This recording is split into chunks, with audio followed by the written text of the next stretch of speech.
እግዚአብሔር እንደወድህ አንተ ታውቃለህ በሉት።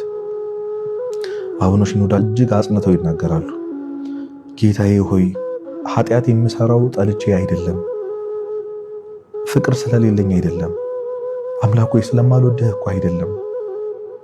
ጌታዬ ኃጢአት አታላይ ነው፣ አቅም ስለሌለኝ ነው፣ እንዲህ ሆኜ የመኖር ፍላጎት የለኝም ብላችሁ አልቅሱ።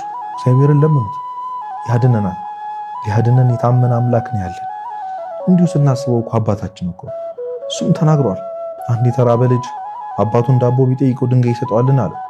ስለዚህ የምድራዊ ወላጆቻችሁ እንዲካዘኑላችሁ የሰማይ አባታችሁስ እንዴት ብሏል?